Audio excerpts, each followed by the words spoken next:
My name is David Lutken, and we're back wearing the same shirt, I understand, for our next installment from the set of Woody Sez here in the West End of London on March the 2nd, the 3rd, something like that? 2nd? I'm getting ahead of myself. Woody Guthrie was quite well known for doing this thing that I did a little bit of last time, of writing new words to old songs. And one of the songs that figures in our show is the Ballad of Tom Joad, which is, to me, is one of Woody's great songs. And Woody, in fact, said that he thought it was his greatest song.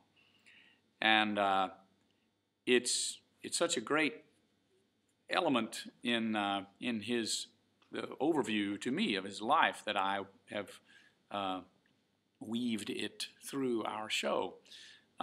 It's written, of course, after the Ballad of John Hardy, which is an old American tune that must come from somewhere over here. Somebody call me back and tell me where it comes from. That in America is John Hardy was a desperate little man, carried 2 guns every day. He shot a man down in Charlottetown. You ought to seen John Hardy getting away. Poor boy, ought to seen John Hardy getting away. And then it goes on, and he gets arrested and thrown in jail, and everybody comes to try to go his bail, and nobody manages to do so. And he says, I've been to the east, and I've been to the west. I've been the wide world round. I've been to the river and I've been baptized. Now I'm on my hanging ground. Great God, now I'm on my hanging ground. And it's quite the gripping adventure. So it's very interesting to me that, once again, just like it was last week when I was talking about I Ain't Got No Home, it's very interesting that when Woody sat down one well-oiled night, so it goes, after he had seen the movie, The Grapes of Wrath, a whole bunch of times. I hope he read the book. I had to read the book when I was in the 8th grade or the 9th grade. But he sat down and wrote the whole thing all in one night, 17 verses. And Pete Seeger came down the next morning and found an empty bottle of wine and paper all over the floor, and Woody slumped over asleep, and the Ballad of Tom Joad. And it's a song that perfectly captures the book, and so much so that John Steinbeck said, Woody has written my novel in 17 verses. And it starts off pretty similarly, and it's brilliant that he chose this particular song. Tom Joad got out of the old McAllister pen. There he made his parole.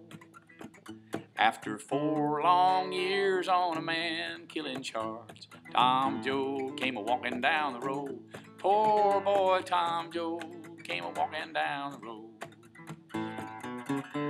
And he goes, of course, and it does the entire Grapes of Wrath encapsulated into the song, including all the great protest elements of the Grapes of Wrath. When Preacher Casey, later on in the song, is arrested after the deputy sheriff shot loose at a man, and I haven't got the verses in front of me, and killed somebody else, and Preacher Casey kills the deputy, and then they're taking him off, and he says, I've preached to the world a mighty long time, preached about the rich and the poor.